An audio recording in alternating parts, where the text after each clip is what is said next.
Hi, everybody. Today we're going to talk about change again. One of the important things is to get support for the change, and there's lots of levels or places where you want to make sure you get that support. Make sure that the LT above you supports the change.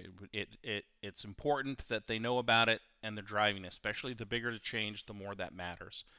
Also, as well, make sure that the leaders, your peers, and leaders from across the larger org are also bought in because they're going to notice that change, and you need to sell it. You need to make sure that they're bought in. The other place that's very important is make sure that your leadership, the people in your organization, believe in this. This may mean you have meetings or you have discussions around why the change and how the change, which we talked about last time.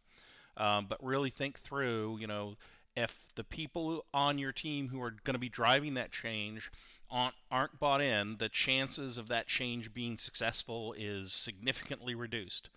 Now, there's another set of people that in a lot of teams they get missed or they don't get thought about, and I call them influencers. There's a book called Influencers, great book, you should go read it.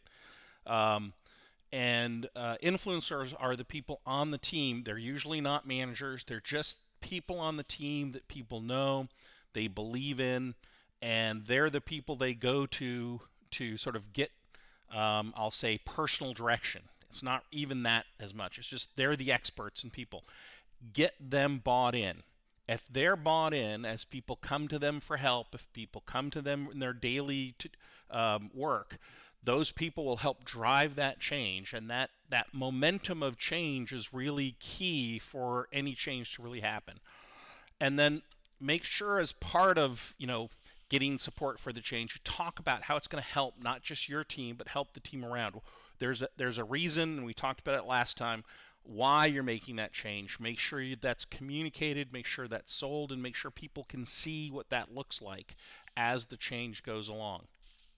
Uh, Another thing to think about is ambiguity will be part of the process.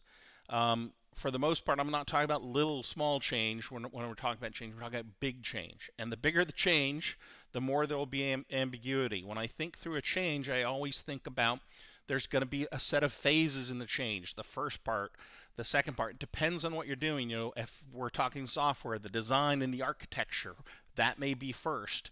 And then, implementing the key portions. Usually I think about the core services part of that has to be done before I start worrying about other parts. Some of it can happen in parallel, but think through what the phases are, and and the goal is, as you go along, the ambiguity gets removed because you know what you're doing. But the later phases are still going to have that ambiguity. So remember, it's okay to not know exactly how everything's going to work, as long as you have a good knowledge of how it will get there.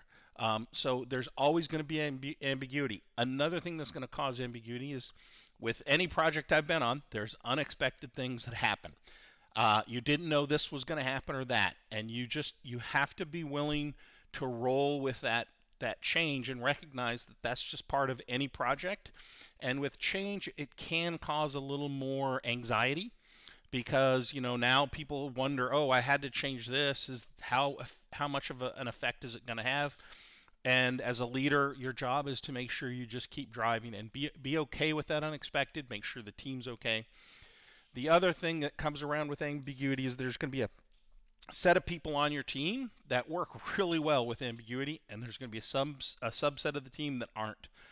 Make sure you have people on the team working with the people who may need help with that ambiguity, especially if they're vital to the change. You need to make sure that you're bringing them along. Remember, we talked about change being a balance. You have to execute on it and you have to bring people along. And so part of that bringing people along is, some people deal with ambiguity differently. Make sure you have a process, or you have people that are going to help people that have issues with dealing with ambiguity. The other aspect, as you're working through the change, communicate often. Send out regular status. You're probably going to have a different status that you send, for example, to upper management or to your peers than what you would send to the team. And so think through that. What status do you want to send? I'm a big fan, if I'm sending status out, Don't hide things. Be honest. Be open. Put the cards on the table, and that's okay. The other thing is you will need to think about a detailed status. In a large change, it's going to have hundreds of people involved. You really want to think through what sort of status you want to send to the team. It's got to have enough detail that they see progress. They're also not going to believe you if they just see the progress and don't see the issues. So make sure you think through, you know, include everything. Here's where we're at. Here's the issues we had. Here's how we've resolved them. Think through what that might look like.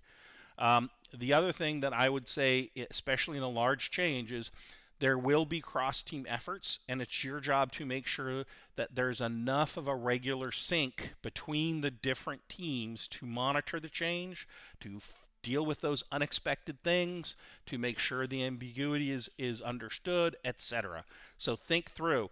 Again, depends on the size of the team. It depends on how you want to do. Maybe there's a set of smaller syncs that happened between a few teams and a larger sync that happens on a less often basis around the larger change. But if there isn't a monitoring and a status or a sync meeting, it makes it difficult to know where things are. But you have to balance between too many meetings and not enough. And so that's, it depends on the change in your team. And so think through it.